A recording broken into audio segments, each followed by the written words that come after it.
Je me présente, je m'appelle Bradja Eric Abdelaziz. Depuis 1963, je vis en France. J'ai 77 ans.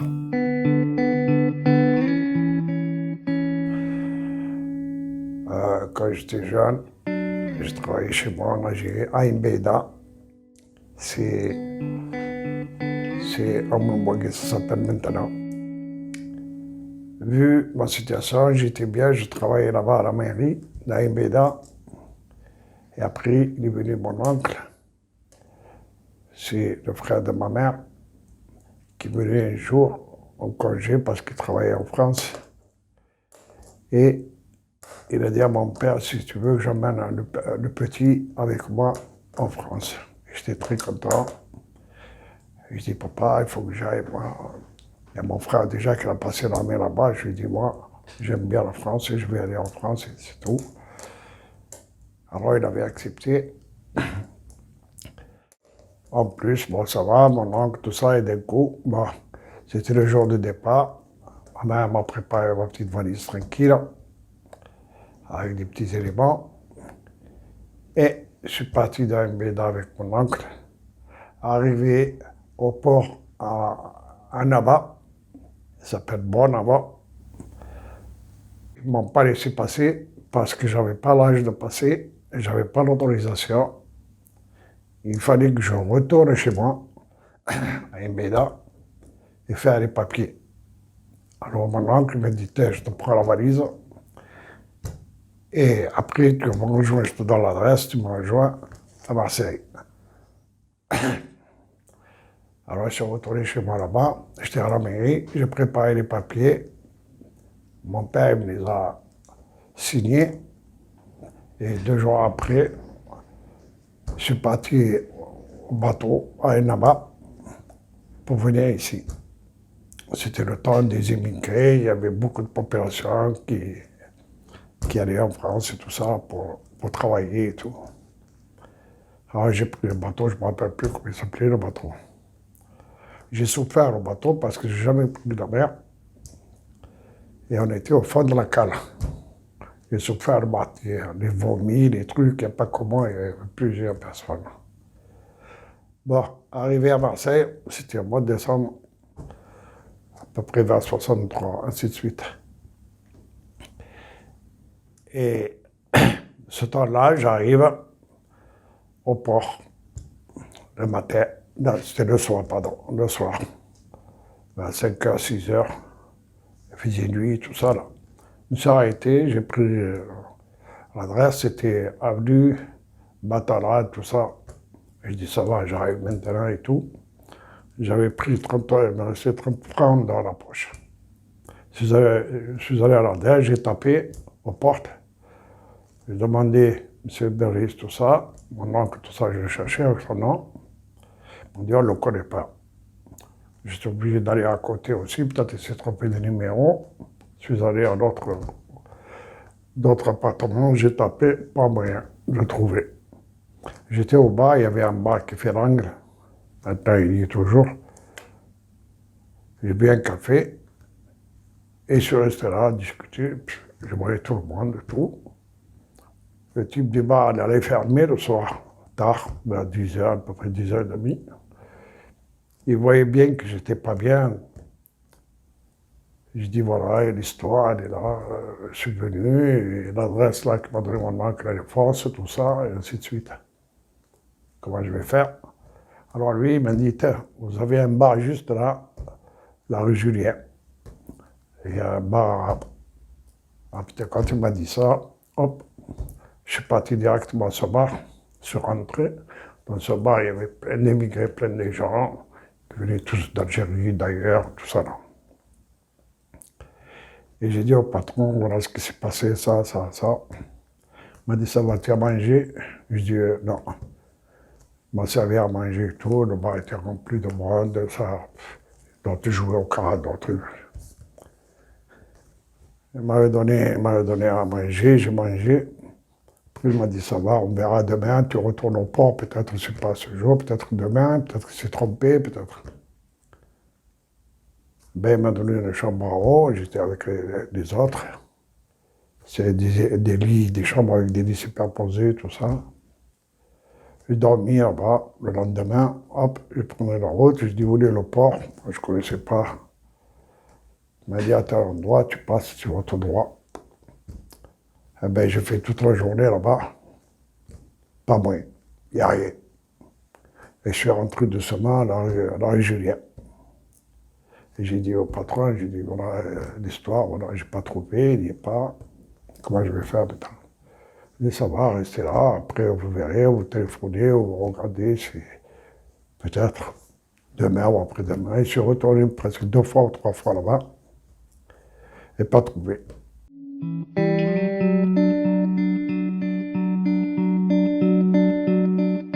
Je m'appelle Yvonne Bradja, j'ai 70 ans. Je suis retraitée depuis 2 ans et demi. Il a fait venir en France en lui disant qu'il attendrait et qu'il allait l'aider. Puis quand il est arrivé, il n'a pas retrouvé. Et on a revu son oncle 1 an après notre mariage, quand ma fille est née, en 70. Je pense que la souffrance, elle a été à l'arrivée, quand il s'est retrouvé tout seul et que il connaissait personne. Il connaissait pas la France, il connaissait personne. Il était tout seul, il avait 20 ans. Voilà quoi, c'était pas facile. 20 ans à l'époque, c'est pas comme 20 ans maintenant. Euh, on n'avait pas les mêmes ouvertures. Voilà, il venait d'Algérie, en plus, bon, une petite ville, pas une grande ville. Donc, je pense que la problématique a été à ce moment-là. Après, sa vie a continué, il a fait son chemin, mais je pense que ça lui a fait du mal. Voilà. Après, je suis resté là-dedans, dans ce bar, pour compenser le bien qu'il me fait. Je faisais la vaisselle, j'ai aidé le patron à faire le ménage, euh, après, du temps en temps, j'écrivais aux gens, ceux qui ne connaissaient pas le français et tout ça, j'écrivais des lettres pour eux et ils me donnaient la pièce. Et un beau jour, tant d'années, il y avait des ouvriers qui venaient, c'était des caroleurs. Alors il m'a dit un jour, il m'a dit, tu veux faire mousse avec nous? Tu vas travailler avec nous, tu nous aides, on te paye un peu, quoi. Eh ben, j'ai accepté et après j'étais avec eux, en apprenant le métier, en faisant le mousse. Et après j'ai commencé à faire le carrelage avec eux, ils m'ont appris. Après c'est devenu des amis, des trucs, et ainsi de suite. Et c'est là que je suis devenu carreleur avec eux. J'ai travaillé même à travailler dans le désert à Tindouf. Une fois dans le carrelage, j'étais obligé d'aller là-bas.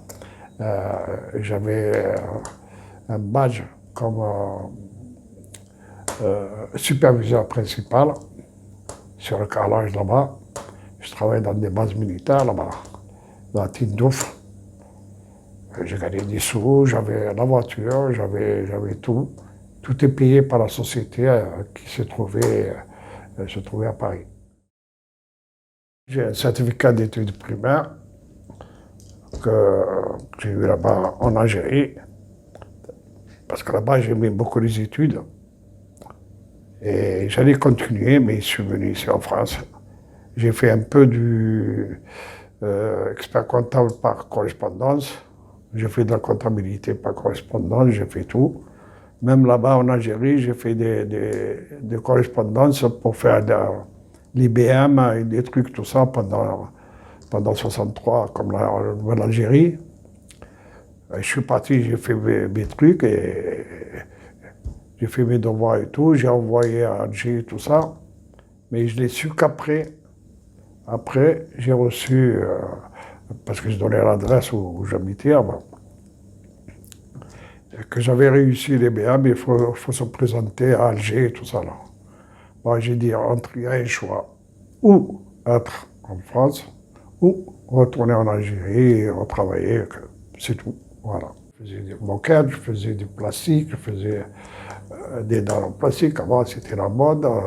Le carrelage, maintenant, c'est carreau italien, carreau espagnol, carreau truc, tout ça.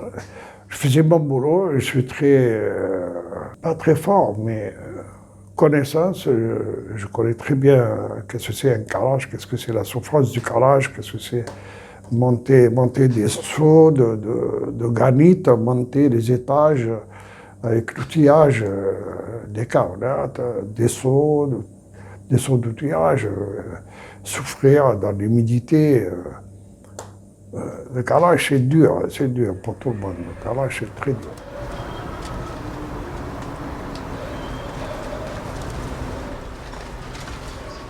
J'ai travaillé toute ma vie à ça.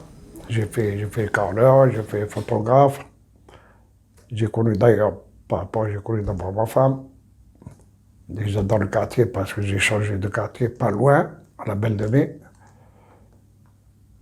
J'étais chez un autre bar aussi qui avait du monde, c'était des cabines, il y avait de tout. J'étais avec eux, je travaillais juste comme ça, quand là, je payais ma note, je payais tout, comme tout le monde, pour le manger et tout. Et un jour, j'ai connu ma femme, qui était à côté, juste à 30 mètres, le bar Jacques s'appelait. Et j'ai connu, après, doucement de vie, et ben, je me suis marié. Voilà. Il est arrivé dans une situation un peu compliquée, puis il a trouvé du travail. Et puis, ben voilà, sa vie a pris son chemin. Voilà, il est toujours resté sur le droit chemin déjà, il a bossé tout le temps. J'ai une fille, Sonia, 49 ans, elle est comptable. Une petite fille, Mélissa, qui va avoir 22 ans et qui est en dernière année d'école d'infirmière. Ils sont bien. Et nous, bon, maintenant, on s'est mis à la retraite, moi et ma femme. Voilà. Pourquoi aujourd'hui tu as repris le travail, tonton? Là, c'est pour une gâche, c'est-à-dire une gâche, je voulais travailler pour mettre un peu du beurre dans l'épinard. Juste du beurre dans l'épinard.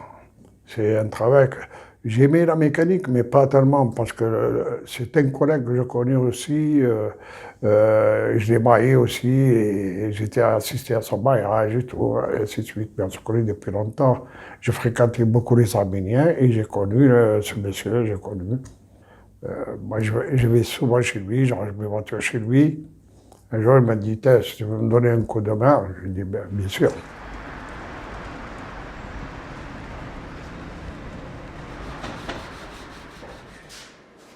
C'est la salle de peinture, la cabine de peinture.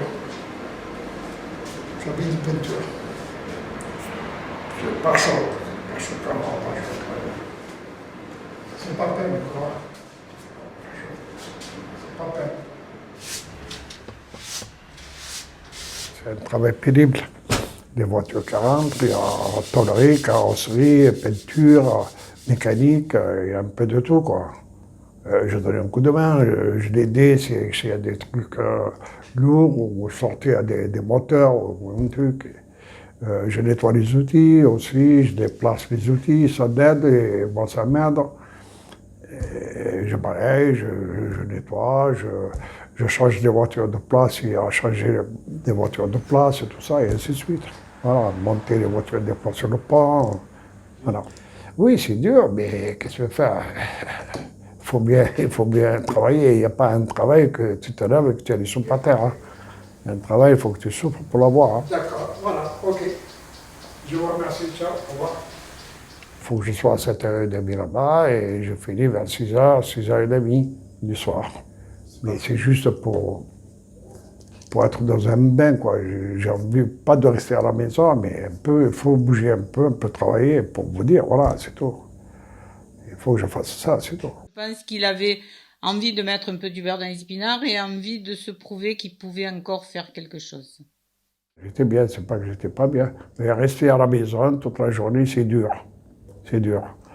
Et il fallait que je fasse quelque chose au moins. Je faisais du sport, j'étais à la retraite, je fais de la piscine. Aujourd'hui, comment tu te sens, tonton? Ouais, je me sens en forme, grâce à Dieu. Ma santé, elle est bonne. Ouais, j'ai passé tous les tests, surtout. Comme j'étais caroleur aussi, c'était un travail très, très fatigant. Mais j'ai résisté jusqu'à maintenant, grâce à Dieu, voilà. Je suis super bien. Ouais, je le fais impeccable. Il a été artisan 10 ans et la comptable ne nous a pas déclaré aux caisses de retraite. Elle nous a grugé, mais pas que nous, d'autres personnes qu'on connaît aussi. Hein. Donc, 10 ans de perte de cotisation, c'est ce qui fait que maintenant, il a que 700 et quelques euros de retraite.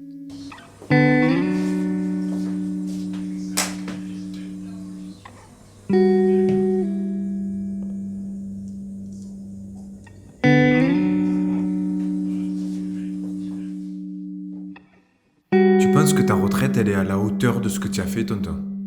Non, non. Non, la retraite, non. La vie, c'est très dur, très dur. Très dur. On a souffert comme ça, on a réussi un peu, mais c'est très dur.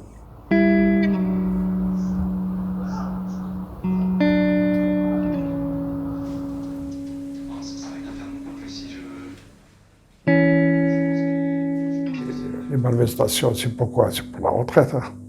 Il y a des gens qui en ont marre, quoi. C'est pour ça qu'il y a tant de retraités qui sont dans la rue, quoi. Voilà. C'est pas suffisant, voilà, c'est pas suffisant. Tata, jusqu'à quel âge tu as travaillé? Jusqu'à la retraite, jusqu'à 67 ans et demi. J'ai fini ma carrière professionnelle à Aubagne chez Stedim Sartorius, une société de poche médicale. On faisait nuit du matin jusqu'au soir, c'est-à-dire du soir jusqu'au matin, ça donne de bonne heure des fois, et ainsi de suite. On a fait un crédit, une maison, bientôt elle est finie de payer. On est super bien, on a tout ce qu'il faut, et c'est tout. Hein. Je vis dans le 14e, le premier étage rez-de-chaussée, c'est super bien, la terrasse. On avait eu une maison qu'on devait nous donner en viager, puis bon, on s'est fait un peu arnaquer, ça fait partie de la vie. Et donc, on a acheté un appartement très tard, qu'on n'a toujours pas fini de payer, mais bon, c'est pas grave, hein, on arrive à faire. Donc, obligé de bosser un peu plus pour pouvoir y arriver. Notre vie, ça n'a pas été un long fleuve tranquille, mais ça va, on navigue tranquillement. J'attends l'anniversaire de ma femme, 70 ans, ma fille, 50 ans. J'essaie d'économiser pour faire quelque chose à ma femme, c'est tout. Personne ne le sait. Et je verrai d'ici là, si on est en vie. C'est pour ça que j'ai ramassé un peu ces sous pour. J'ai pas besoin de ça parce que moi, c'est ce qui m'est donné. Moi, je le faisais. En 2 secondes, je le faisais dans le carrelage, je le faisais de partout, quoi. Mais c'est juste pour avoir un petit peu, je mettre de côté, quoi. Pour enlever pas tellement qu'on a un peu le crédit, tout ça à la maison, on a tout, il faut manger, il faut tout. Il y a la voiture, 2 voitures. Et ça coûte cher. Ça coûte cher. On a le crédit et tout, le crédit qui est très poussé, et il nous reste 2 ans. Grâce à Dieu, il nous reste 2 ans, après on est tranquille.